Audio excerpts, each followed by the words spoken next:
with the mayor. They just came out on 64th and Seeley. The mayor, captain, all these brass. I met these people when my first case, when the case first happened with my daughter. Right now, these people really, really, really need to be aware of their kids and all the other people that was coming out missing, because y'all leaving these kids in the car talking about y'all going to the store for 2 minutes, you come back out and the car gone, then what? And people do it, and they still doing it right now today, like they don't understand that. To be aware is to what, y'all? Be alive. You know what I'm saying? So, again, I'm just gonna keep saying it till it register in your head that this is a serious incident right now. And for y'all not to know, that's really bad for y'all not to. You know what I'm saying? Especially if you're in the same neighborhood and you don't know. You know, I want y'all to know that the people, which is the police department, which is handling the case for my daughter, I keep down their door every day. Let me let y'all know that now. So certain information that I do have, I won't disclose because they asking me to keep that information in, because a lot of people are saying, well, if I tell you one thing, and here it is, you change the story around, now it's a problem. Because you got all these people with all these different opinions. Which one is the right opinion? You know what I'm saying? Whatever it might be, keep it to yourself. Say something positive. There's so much negativity going on in the world, it's hard to be positive sometimes. They try to pull you to your level. Misery does loves company. I try to avoid a lot of that Eaglewood neighborhood negativity. Ain't nothing positive coming from them. Again, I was out there after the shooting with the kids over there on 64th and Seeley. The mayor and the rest of them come out. They came out on our case. Let me just tell y'all this. They doing the right thing, but it's always bad apples. So if we don't be aware, it's a possibility they could be knocking at your door. Just remember that.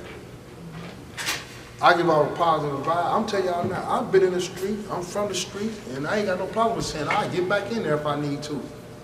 I just need y'all to understand, y'all need to be safe. Y'all need to watch these kids every day. All these leaving the kids in the car and going in the store, y'all better be aware of that. They take them cars on a regular basis, not even knowing that somebody in the back seat of the car, until it's too late. Now you like, oh, well, my car was just right here. Why would you leave your car right there with the baby in the car? I know. They does this on a regular basis. This ain't no, you know what I'm saying? And then when the police come around and try to help find out the information, y'all being belligerent towards them. I can be belligerent too, but you know, I chose to like take it easy. At first, it used to be reckless. Let me get ready to end this, because Mr. Ivory is keep fanning me, and I don't like that, and I'm about to tell him about himself. You know what I'm saying? You put me up here, let me speak. I need to get it out here. I'm gonna bring you back, though. I just want to. No, I ain't got no problem with saying, y'all meet me at church on Sunday. If I walk and meet y'all there, because I'm definitely gonna go. I'm gonna wrap this up because Mr. Ivory sweating. I just want to say I appreciate all y'all coming out, especially them guys in the back on that back wall. We get into it sometimes. Well, we used to. Been over 30 years since I've been up here. And like I said, I want y'all to keep a positive vibe. Be aware. Awareness is something else. Be aware, y'all. All these ladies. I have them now. Do you remember the Bradley sisters 18 years ago? 18 years ago, the Bradley sisters were lost. And today, we're still looking for them. So we need your help to go out here and search for the Bradley sisters. So I have the auntie here, Sheila Bradley, and she's been searching for her two nieces for 18 years. And we as a community to join together to help each other out. Like I said though, Chicago doesn't come together as a community to help one another out unless it's their kid or their loved one that's missing. They just like, I don't care. Why not? Because it's not their loved one that's missing. They don't give a damn. That's the truth. I've asked plenty of people, I said, well, you want to come to the farm event about the missing kids? No, because it's not their kid, it's not their child, it's not their wife or daughter. So I want to introduce to you, Sheila Bradley, Miss Sheila Bradley, the Bradley kids' auntie. Come here. How you doing, Miss Sheila Bradley? Good, thank you. Go ahead. afternoon, everyone.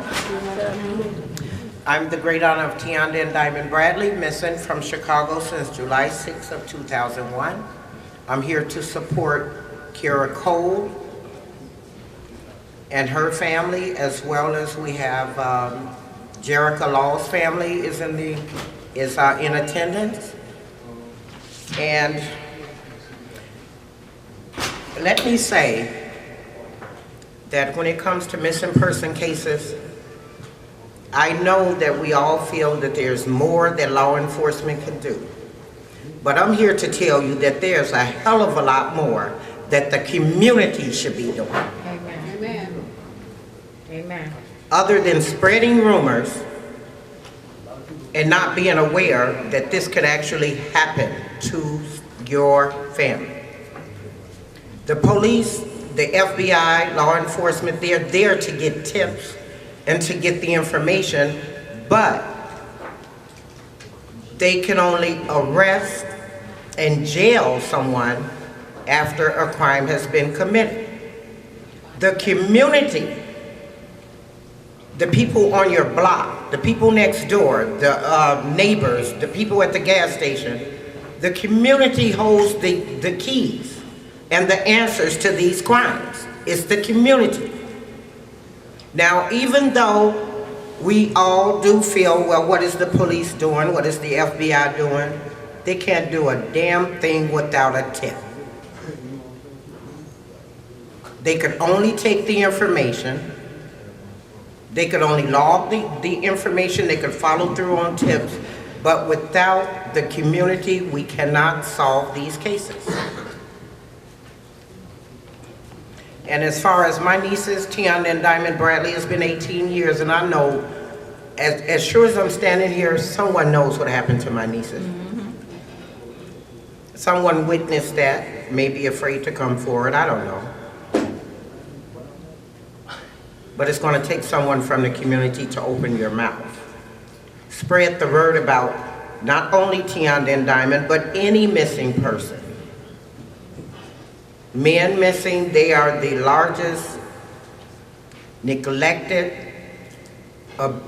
missing person cases out. Because you know why? Everybody feels, well, they're men, they're strong, they can defend themselves. And the Cole family, they're not going to be able to sit and have dinner with their daughter. What if it was your family? What would you do? So just like I'm begging for help, I'm begging you all to help me. Help the Cole family. Find our missing people. They deserve to be found.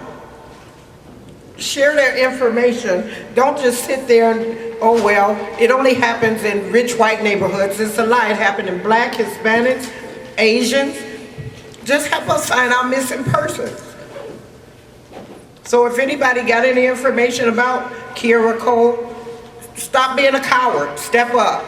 And for any woman that might be with the man that took her, a special message for you. What's going to happen to you, sister? That's my question. Families, stop supporting these people that are taking our kids. If you know family members that are molesting children and people in the family, say something.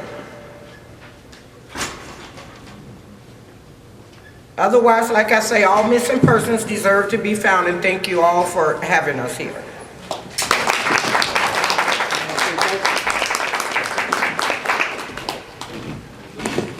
Thank you very much, Sheila Bradley.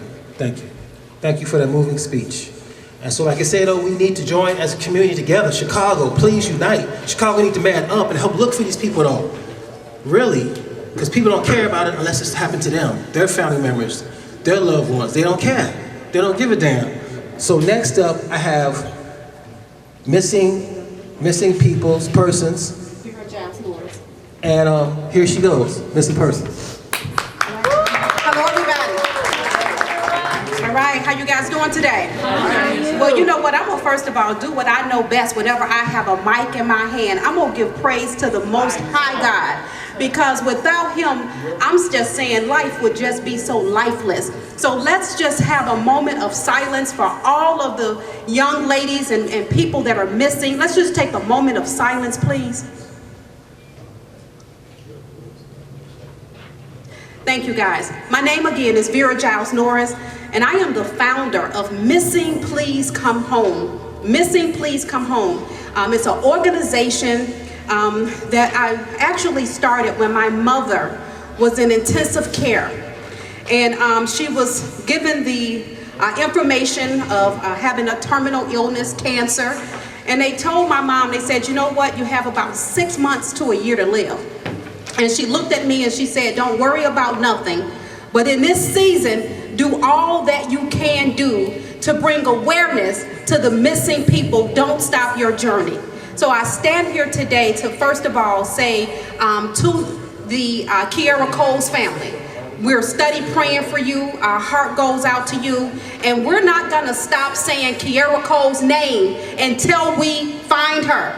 Along with the Miss Bradley, and the Bradley sisters, it's been 18 years. And you know what? Nobody is talking about that. I don't hear enough coverage about the Bradley girls, as well as other girls. In our group, in Missing Please Come Home, we're averaging roughly about 21,000 posts a month. When a 28-day period, we're averaging about 21,000 posts. There are a lot of people missing. There are a lot of people found. If you keep your mouth closed, if you see something, say something. Again, it's Missing Please Come Home. Make sure you guys find us on your socials, find us on all social media platforms. I also want to give a special shout out to a gentleman, Martin G. Johnson, the crime chaser. If you guys don't know about him, please look up Martin G. Johnson, because he's somebody out here that's making a big difference as well in helping finding missing people, bringing the awareness. Domestic violence, we say no to you. If you're out there today and if you're in a domestic violent relationship, get out while you can. No, it's not love if somebody's hitting on you and beating on you. And again, bullying, we say no. I'm not going to take up much time. I'm Vera Giles Norris. The group is Missing Please Come Home. And again, thanks to everybody that's out here today, and a special thank you to Ben Ivy for hosting this event. Thank you, thank you, thank you, thank you. So next up, I have, we're doing the Poet Society. Miss Gifted will do a poem. Welcome, Miss Gifted. Come to the stage. Her poem is dedicated to missing people and domestic violence. So, you go, girl. Come on, let's do this. There you go. Come on. Good afternoon. Good afternoon. Yeah, my heart is heavy for that. We had a cousin that went missing when I was a child, and we still have no idea what happened to their cousin. And so it is a very painful thing to go through. But I'm going to be saying a piece on domestic violence, which is also something that we have a big issue with.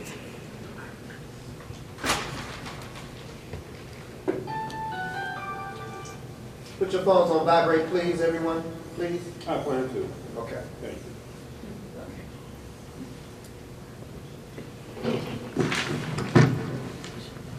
I don't understand it,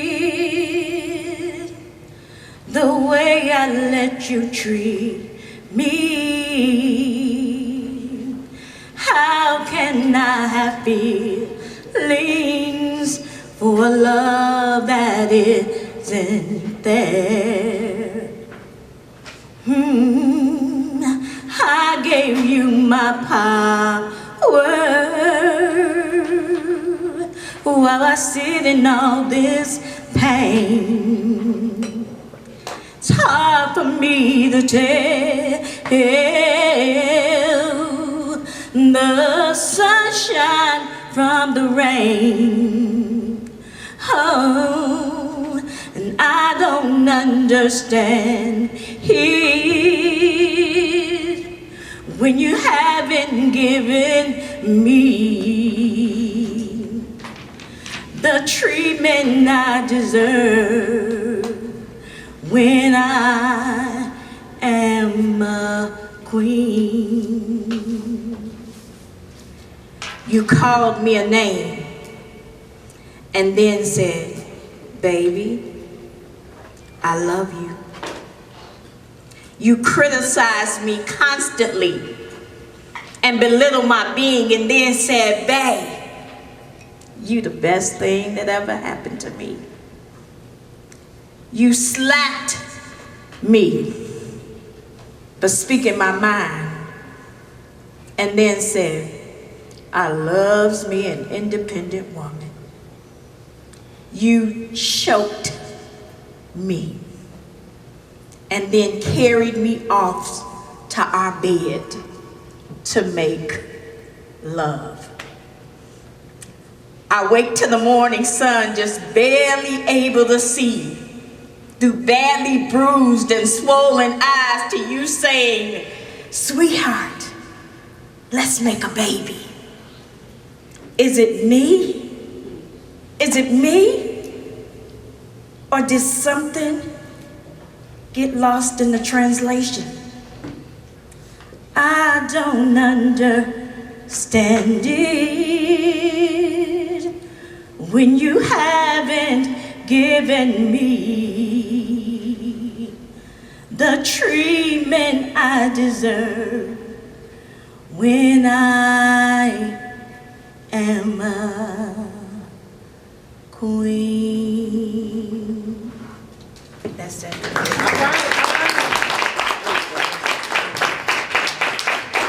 Thank you. You smoked it, girl. Woo! Cha-ching! Okay, y'all. So next up I got Chantanelle Howard, mother of missing Jericho Laws. That's it, right? Yes. Okay.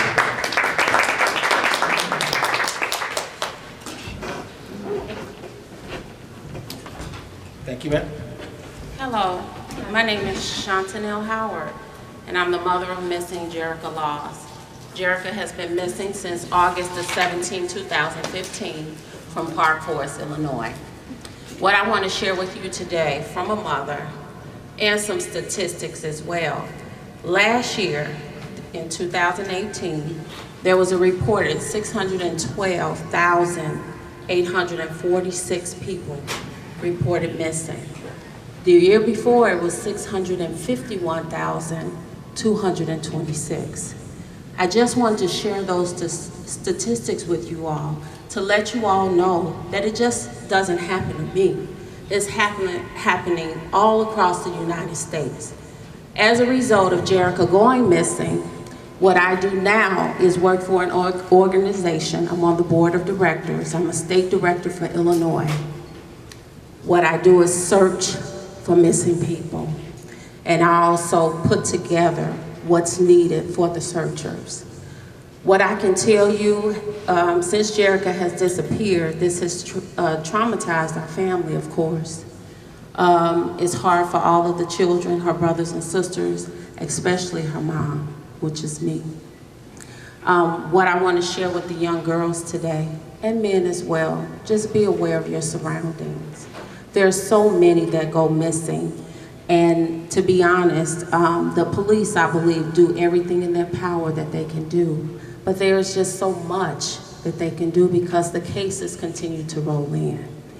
You know, what I would encourage to families of missing persons, make sure that you're the squeaky wheel that gets the oil.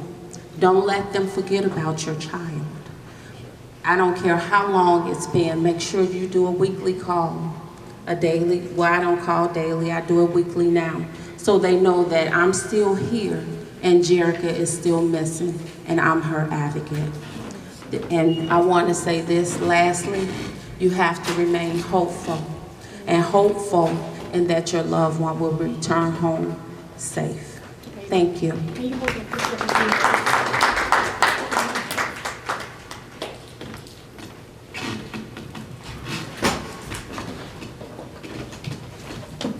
Thank you. And if you see her out there, I want everybody out there looking for her, just like she was your own kid. Please, Chicago, stick together.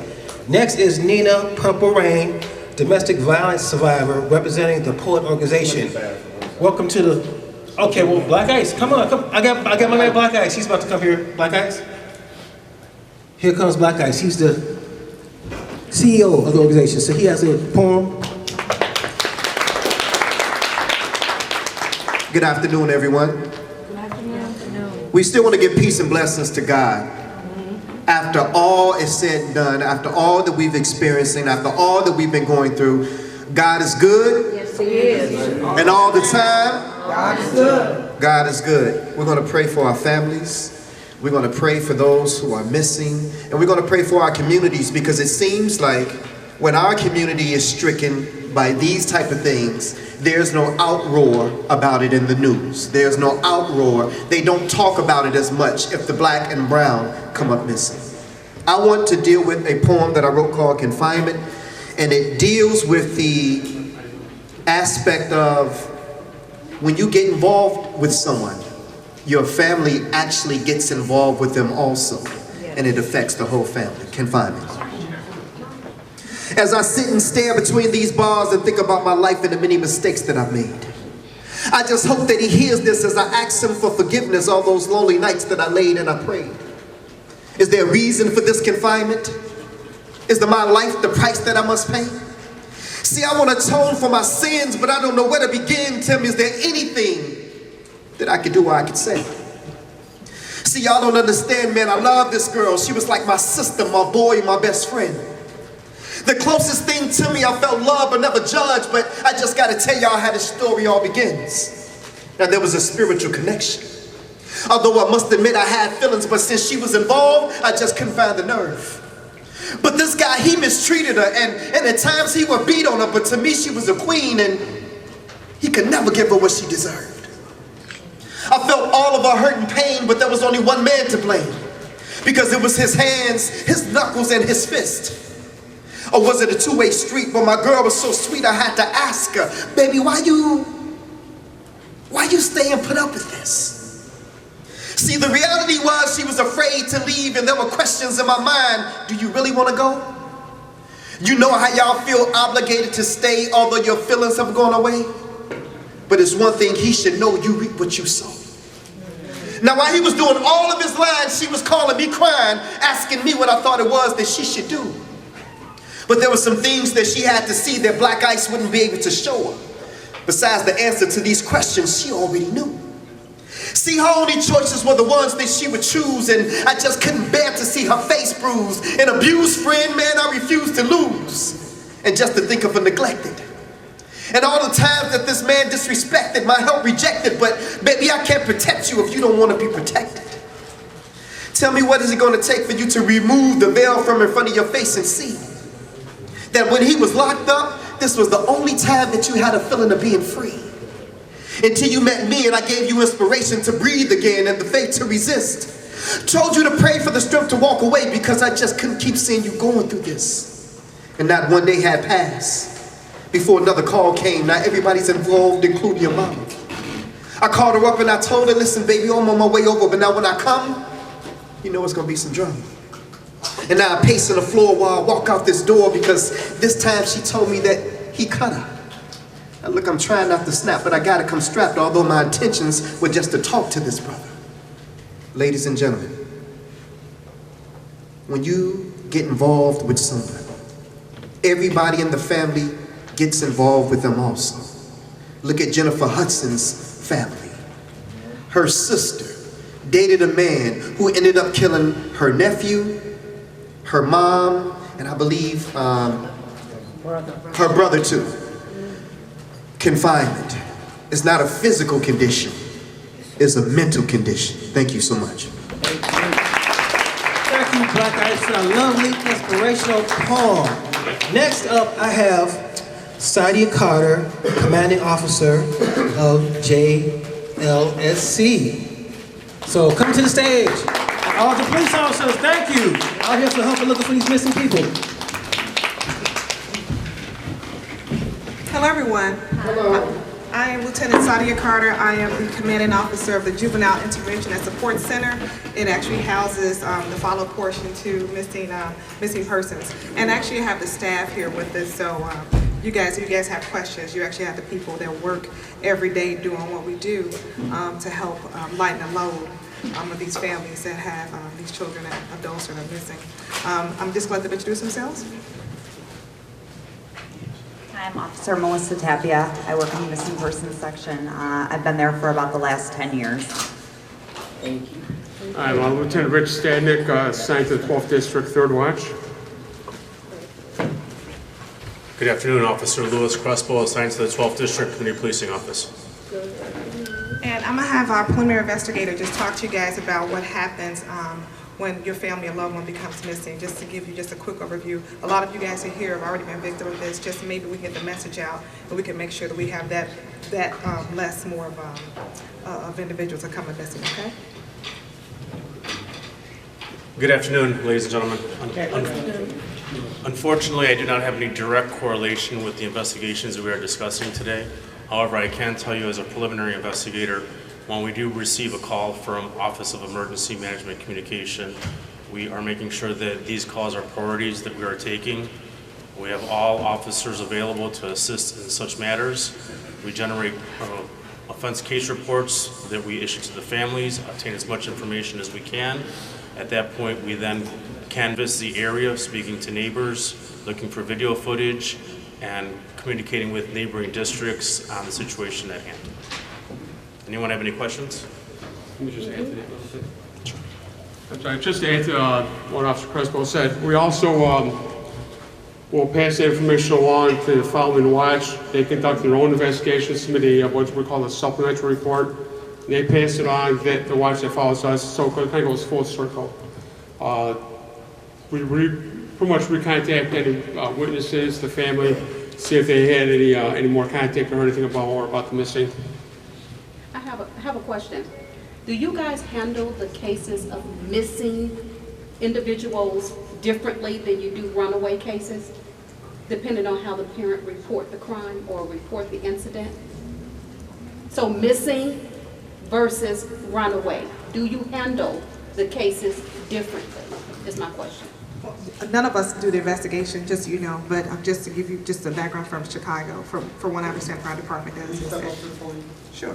When a person is missing or if it's a runaway, that individual that case is investigated based on the needs of that particular case. So it's not like you can say that the missing gets any more attention than a runaway does. Every person that's not where they should be is important to us. So the same kind of information goes out. What we do is now, when I have Officer Tapia here, is that once the preliminary investigator takes the case, meaning the police officers, they get all the information, what the person had on, the last person they spoke to, just whatever details that you have, and that is so important. That initial call and that initial report is we get as much information as possible. That is so important, you guys. But once that happens, then the officers, which with this person we call it my officer, which is Officer Tapia, and they take notification, and she can go over that briefly with you about what we do in the missing person section. Okay, Understood. Before it goes on to the detective division or whoever's going to be investigating the case. Okay. Understood. Thank you. Hi, I'm Officer Tapia. We, in the missing persons section, we get calls from the officers who have done the preliminary investigations on the street. They call us, they give us the information, and we put all the cases that come in into the state database as well as NCIC. And at that point, we send the information over to the different area detectives so they can start their investigations and contact the families, contact the complainants, and continue to investigate and try to find out what's happened.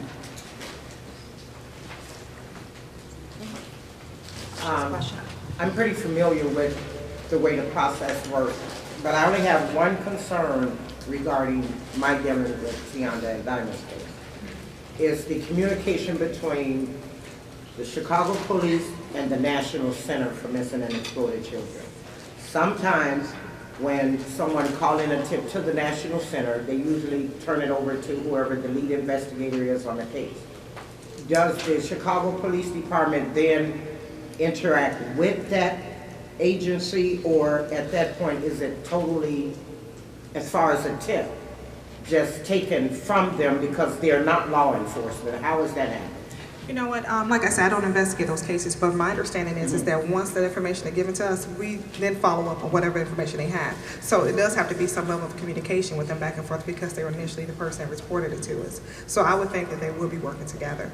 And we have a whole stack of information on all different organizations that CPD reaches out to and works with. You guys have a lot of people here. You know, it's a lot of input that goes on to trying to make sure we track and do whatever we can to find those members that are missing. You know, because they're missing. They're family members that we know you guys are love and care for. So we're doing what we can to make sure that's much easier for you also.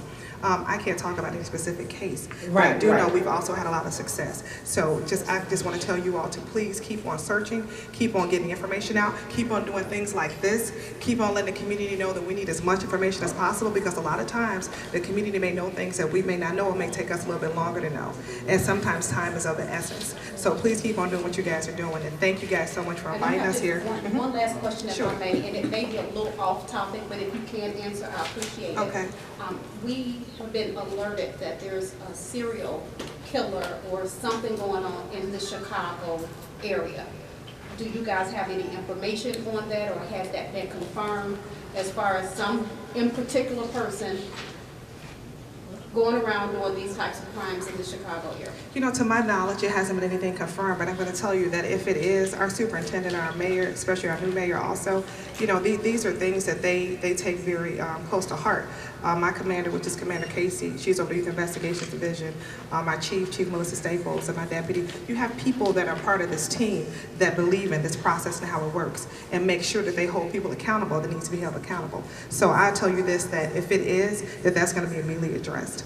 Chicago takes pride in doing the things that we do. Yeah, I was on a forum, well, no, I was on WVON radio with the Honorable Very Small. And I say it that way because she's historic. Okay. There was a gentleman that was arrested in Florida as a part of the suspected 54 possible serial killers, whereas one of the young ladies had actual DNA belonging to that person that's arrested. And according to what was stated is that Chicago police refused to go and extradite him back here in order to prosecute him. That is a concern. It was mentioned on WVON, and I mean, because if the DNA process is to uncover evidence and they have the person in Florida, is there any particular reason why Chicago won't go get him and extradite him back here? You know what, and I'm not sure who gave you that information, but I'm not familiar with that case, so I can't talk about that case in particular, but we do that all the time, meaning that if a offender is in another state or whatever else, we work with those states to get that offender back here. Well, so I can't see us just not taking a case, but like I said, that's, you know, by case basis, but I know that for a fact, we do this on a daily basis, you know what I mean, so that's not a big challenge just because they're in Florida for CPD to follow up on. Just well, I did tell her that I would mention that. Okay, all right. I did tell her. Okay. I just have one question. Could you explain to everybody what the current process of reporting of missing persons and all that is to date? Like, how does one, you know, my loved one goes missing? What should be the process for me? What is the time limit? Like things like that for people who don't know. You know, I have a checklist here for you guys that we're going to leave for you, but I'm just going to tell you real quick. The most important thing is to get the information to us as soon as possible. Just as soon as you realize they're missing, it's a fallacy that people say you have to wait 24 hours. That is not true. It doesn't matter how old they are or how young they are. That is not true. So make sure you guys get the information to us as soon as possible. Let us know everything you know. Don't hold back on where they were. Maybe they were in someplace they shouldn't have been, so you're not going to tell the police that. You have to tell us everything. You have to say, if you know what they had on, you know who they frequently hang out with, you know anything that may assist us, even something just as little as, you know what, her friend that she hangs out with lives around the corner, but she kind of walks with a limp. You know what I mean? You just never know what may happen. Big Brother's always watching. There's cameras everywhere, right? You know, people have the ring system. They have, you know, the police department, we have our own systems, you know, so those kind of things really help us. So let us know where she can probably be, because we can always get information, especially via video, which is really, really good. So just the whole process is just to make sure you report it as soon as possible. Give us as much details as possible. I don't care if they were gangbangers. I don't care if they lived a lifestyle that may not be sullied. You know, whatever it may be, just make sure the information is given to us as soon as possible and as detailed as possible. Anybody get any other questions? Yeah, I got one. Sure. when the information is passed along to you guys, who's the first person you guys reach out to? The preliminary investigators is who needs to take this case, and then they immediately reach out to the missing person section so we can get the information across. So we blast it across the nation. But Officer Taffy can tell you a little bit more about that. Yeah, so we get calls in our unit from the officers on the street. They give us all of the information that they have gathered from the family that is reporting them missing when they went out.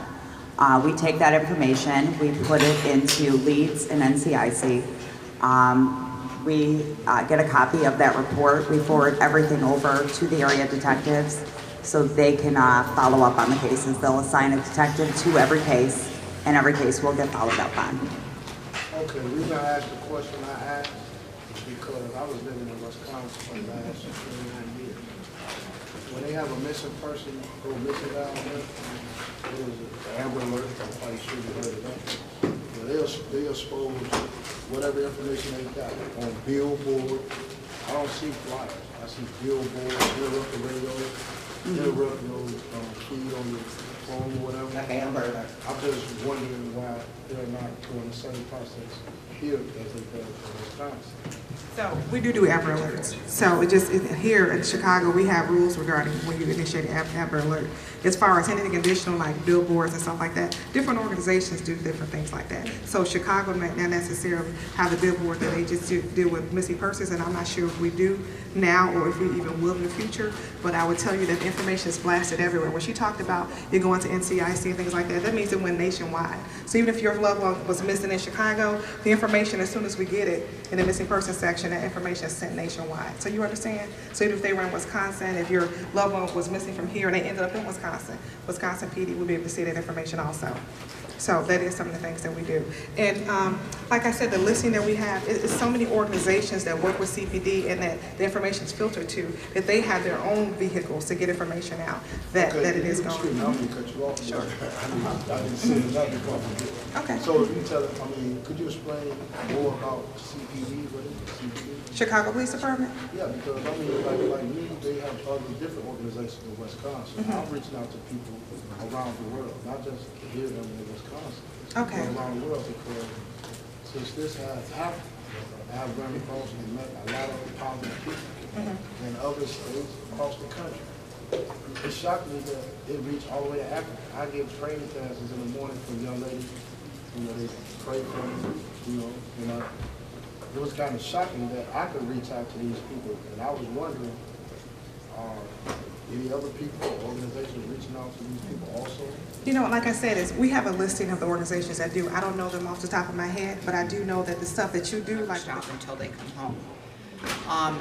From what has happened in our family, there has been a valuable resource which helps police, investigators, families of the missing, and it's called an evidentiary abuse affidavit.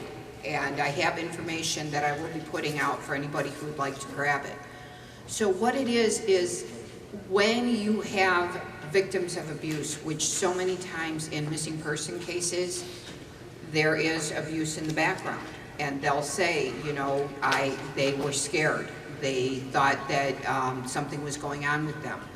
I wish I would have known. I would have been able to do something. I could have helped. Well, this is a great way to be able to help that person who's in that type of a situation to be able to write down what is going on with them. That's what the affidavit does. It's in a book that's called Time's Up, which I will be donating a copy to the library when I leave here today.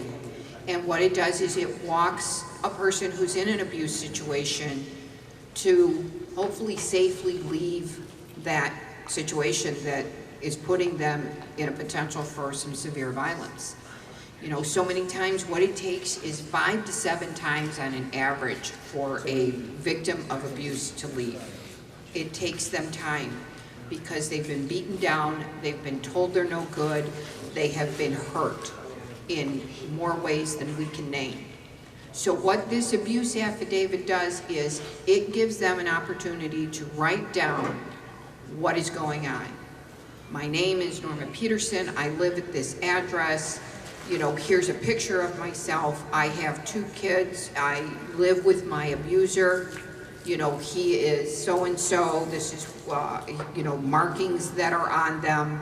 And then what you're doing is you're writing down all the information that's pertinent then to that situation. So if you have pictures of the abuse, if you have pictures to, let's say they're punching walls, take pictures of the walls. If you have pictures of your bruises, if there are hospital reports, if there are police reports, you can even include DNA. So what you're doing is you're giving these investigators that you just saw that were up here that are telling you, give us as much information as you can. What this person is doing is after they're filling this affidavit out, what they're going to do is notarize it. By notarizing this, what they're doing is they're making this a legal document. Now, instead of something being hearsay, which is what happened in my sister-in-law Kathleen's case, where they had to make a law so that they could bring this in, that's not needed anymore because now this is a legal document. They can bring it into court and they can say, look, here's that person that was abused in their own voice, telling you exactly what was going on with them. So not only are you doing that in terms of if they go missing, but also as soon as they go missing, whoever they gave a copy of this to can go to the police and say, here, they gave me this in the event that they should have gone missing. I want you to take a look at this.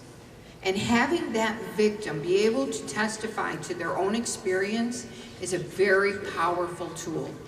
It's going to give those investigators a running start, but not only that, but what we're hoping is that opposed to having it on the end where now they've gone missing or something has happened to them, now what we're doing is hopefully on the prevention side, when somebody is writing something down and they see what they've written, now it really brings it home. Hopefully what they're doing is thinking, I never thought I'd be here, or I never thought I'd put up with this, or how do I change this? I don't want my children to think that this is okay. So sometimes when you're writing things down and you're looking at what you've written, it triggers something. So now what you do is you're hopefully getting that person to go, okay, I need to change this situation. And this book, it's also available online. And again, it's called Time's Up. And what it does is it's a step-by-step to help somebody who is in that type of a situation to get out safely. And that's ultimately what we want, as opposed to watching these missing persons cases come up time and time and time again. What we want to do is get more on the prevention side. So by helping, you want to help somebody who's in that type of a situation, get them this book. It tells them, how do you get out? How do I plan for my escape? How do I, change how this is going? So what you're doing is hopefully giving them a tool to get them out before the ultimate violence happens to them. And that's what we all want to do. So what we're hoping is that this is going to be helpful for people. The abuse affidavit also has a video recording part that goes into Dropbox. This way it can't be eliminated, it can't be messed with, nobody can touch it. So again, going back to, it is a very powerful tool to hand either an investigator or someone who's looking at the case. Should it go all the way to a court, now here is that person that can't represent themselves anymore, but yet there they are telling you, this is what was happening to me. This was what I was going through. And that is a very powerful tool for a prosecutor to have. So that's what the work that I'm doing that's come from what's happened in our family. Most families have one person that goes missing. We've had one person missing and one person dead. So it's happened twice. So out of such a terrible thing to happen in our family, what I'm hoping is that we can change what happens in other families. We can change how our brothers and our sisters live, that they don't live in the fear that is their everyday lives, and that we can, as individuals and as a community, make a difference. There is a tool. you can help. It's as simple as that. It doesn't have to be anything complicated. You don't have to try to get them out of it. You can be a good listener. You can be a witness to the affidavit. You can help them with it. You can take them to the library and get it done so that they don't do it at the house and maybe get caught. I mean, there's a lot of ways that just having this tool can help you help someone in this situation. So that's what I'm here for today, is to talk to you about this tool, to let you know that it's available, and hopefully you can help someone else who's in that type of a situation. We don't have to go shoulda, woulda, coulda. You know, I should have done this. I could have done that. I would have changed the way that I dealt with something. Instead, you can do, I can do something about it. I will let people know about this resource, and I am, because I'm talking about it. So change shoulda, woulda, coulda to I can, I will, and I am. I want to thank you guys for your time.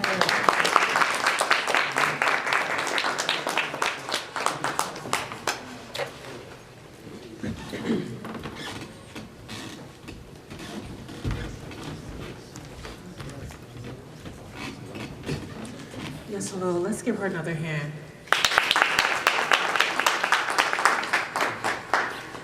You know, my name is kierra, and when I have the microphone in my hand, I like to give God praise. Amen. And the reason why I like to give God praise because He is worthy to be praised. For once He woke us up this morning. For twice He woke us up this morning. For 3 times He woke us up this morning. And God does not owe us anything. You may call Him God. You may call Him Yahweh. You may call Him Allah. Or you may call Him Jehovah or your Creator. But in all, we all serve a great higher creation above us all. My story is, this is my daughter, Brandy. I'm a survivor.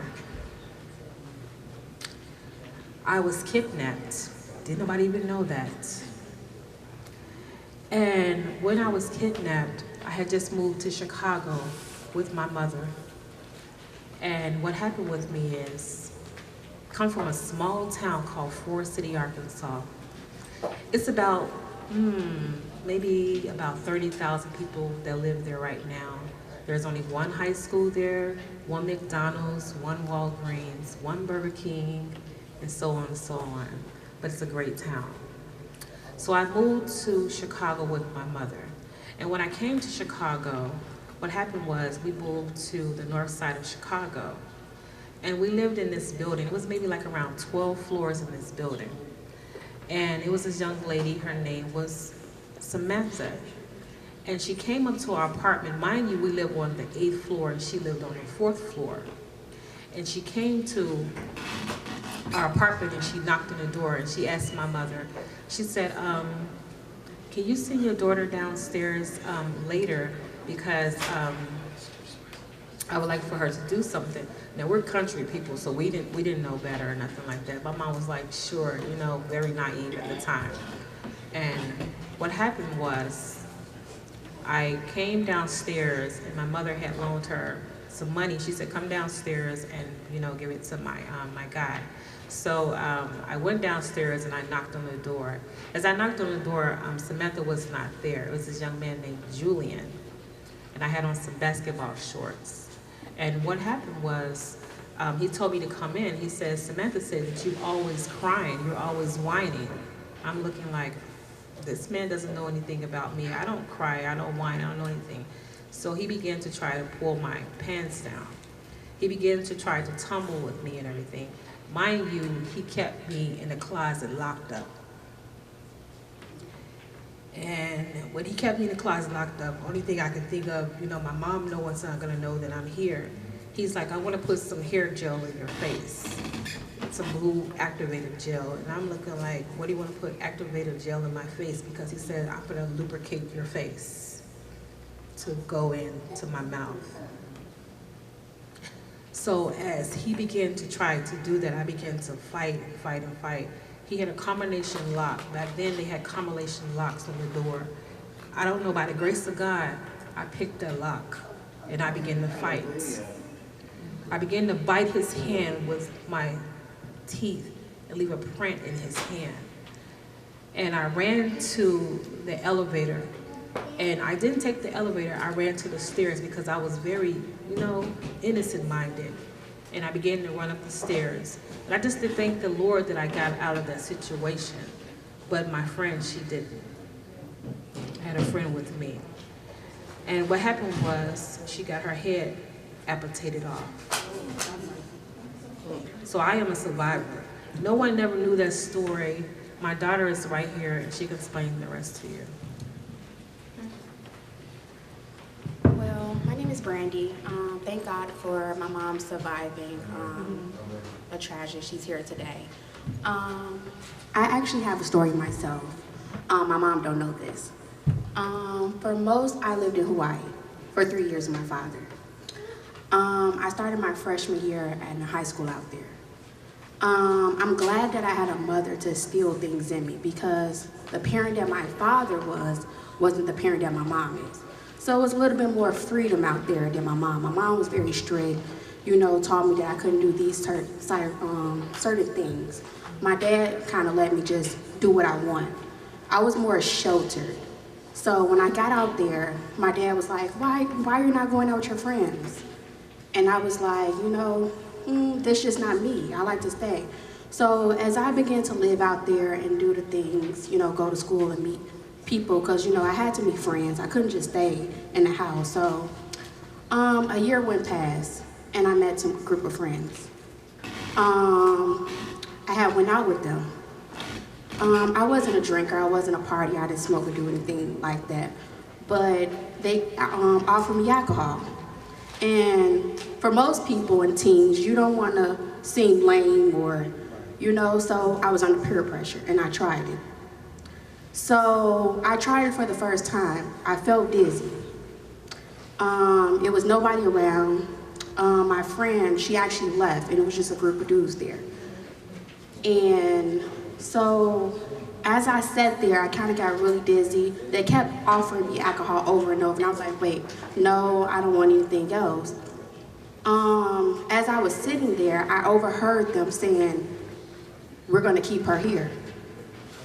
So I kind of got very nervous, because in my mind, I still had my mind, but I was nervous. I always was a fighter. I don't care what you can give me. You can drug me, you can do anything you want to. My mind is always gonna be there. That's how my mom taught me.